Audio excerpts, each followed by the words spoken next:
ជំរាបសួរអ្នកទាំងអស់គ្នាស្វាគមន៍ផ្សាយជាថ្មីមកកាន់ Channel របស់ Admin ទាំង Admin រឿងថ្មីមួយចង់ចែកជូនបងប្អូនទស្សនាដែលមានចំណុចចិត្តថា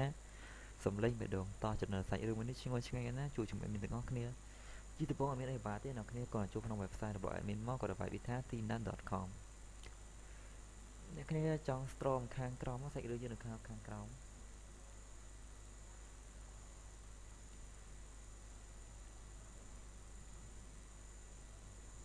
សាច់រឿងនេះអ្នកគ្នាសំឡេងបេះដូងជារឿងរបស់ប្រទេសកូរ៉េផងណាអ្នកគ្នាបើសិនជាអ្នកគ្នារកសាច់រឿងណាអត់ឃើញទេអ្នកគ្នាជួយលើកម៉ឺនុយគ្នាមកដែលមានឈ្មោះថា Korean ចុចលើនឹងមួយមកសាច់រឿងយើងមិននៅណាឆ្ងាយអ្នកគ្នាបន្តទី2នេះ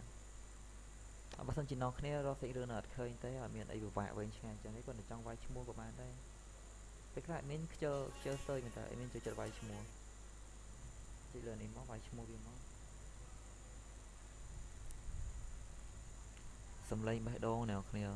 ក៏ចំណងចឹងក៏ដល់ភីងនេះចង់ដឹងសាច់រឿងនេះភីងឯណាចង់ដឹងមើលណាមែនអត់កំ plei ណាទីណាត់ហ្នឹង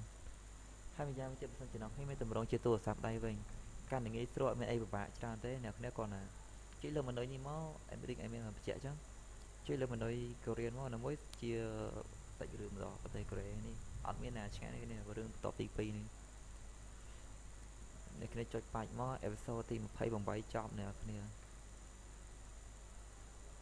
ហ្នឹងហើយដូចខ្ញុំបានប្រាប់ចឹងអត់មានអីវិញឆ្ងាយចឹងទេអរគុណសម្រាប់ការទស្សនាជួបគ្នាក្នុងវីដេអូក្រោយបាយ